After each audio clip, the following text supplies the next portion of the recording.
사도행전 8장을 보시면 베드로와 요한이 이방인이 예수 그리스도를 믿는다라는 소식을 듣고 갔습니다. 갔을 때에 사마리아 이방인들에게 베드로와 요한이 안수했다. 손으로 얹고 안수했을 때에 성령 체험을 했습니다. 성령 체험을 했지만 현상적으로 나타난 것은 없다라는 것입니다. 현상적으로 나타난 것은 없습니다. 그리고 안수함에 성령을 받는지라 라고 표현되어 있을 뿐입니다.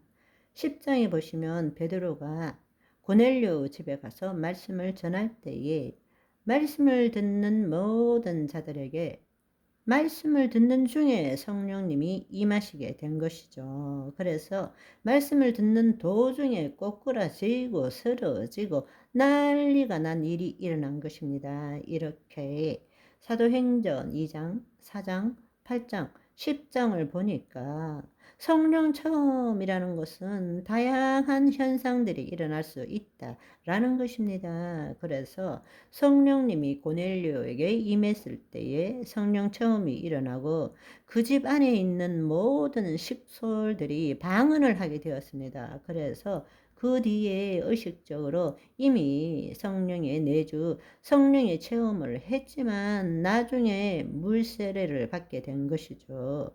또 19장에 보시면 사도 바울이 안수함으로 세례 요한의 물세례만 받은 자에게 안수할 때에 성령 체험을 하게 되고 방언도 하고 예언도 하게 되었다는 것입니다.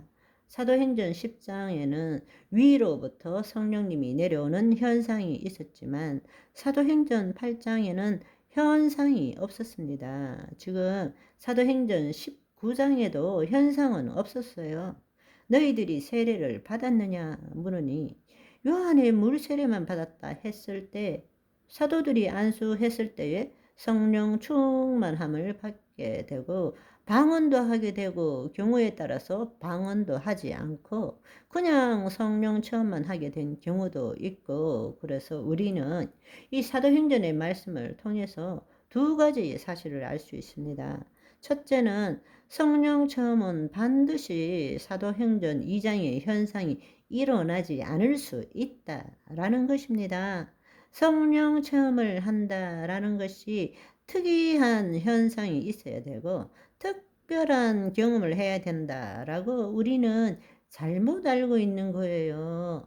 성령 체험을 한다라는 것은 우리는 오순절 은사주의에서 보면 늘 떨기도 하고 방언도 하고 이런 이야기를 많이 들었기 때문에 자신도 알지 못하는 사이에 성령 체험은 특별한 현상이 있어야 되고 특별한 사람만 하고 자신의 특별한 체험을 해야만이 나 성령 체험 받았다 라고 말할 수 있다 라고 믿고 있는 것입니다. 그건 잘못된 생각이라는 거예요.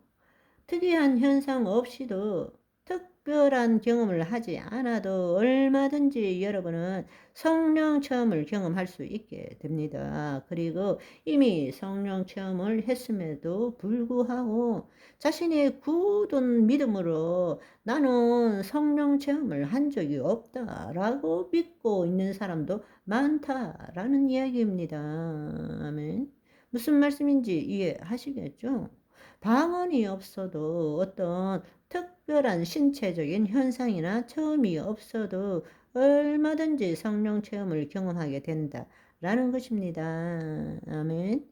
말씀이 살아 움직이고 가슴이 뜨거워지고 그 말씀이 깨달아지고 사랑이 넘치고 다양한 은사들이 그렇게 생기는 것은 성령 체험의 결과입니다. 그래서 계속 말씀드렸지만 성령 체험은 현상이나 체험으로 기준을 두는 것이 아니라 그 열매로 알 수 있다라는 것입니다.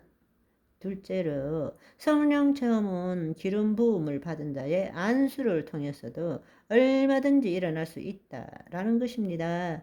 그런데 안타까운 사실은 교단에 따라서는 사람의 안수를 통해서 성령 체험을 하는 것과 기름 부으심의 전의를 부정적으로 보거나 극히 꺼려하는 견해를 갖고 있기도 합니다.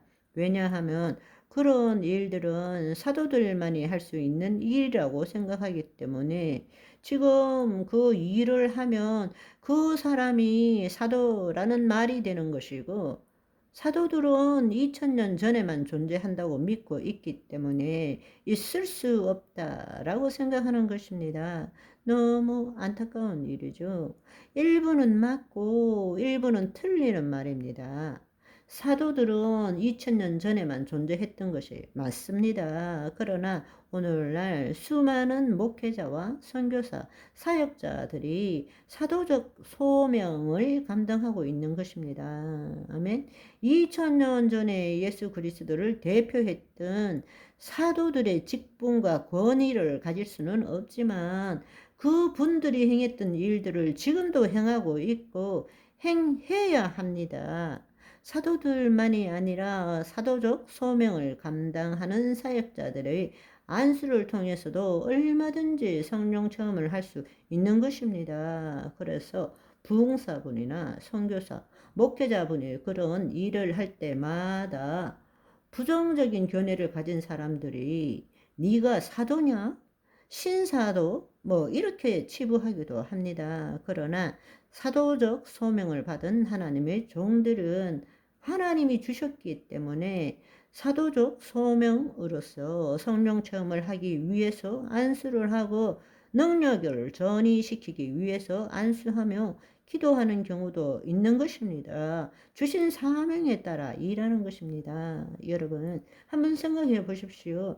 사도행전을 보시면 베드로의 경우는 그림자를 통해서도 성령의 능력이 전이되는 것을 볼 수 있었잖아요. 사람들이 병든 사람을 메고 나와서 침대에 누이고 베드로가 지날 때 그림자만이라도 덮일까봐 그럴 때 치료가 일어나기 때문입니다. 아멘.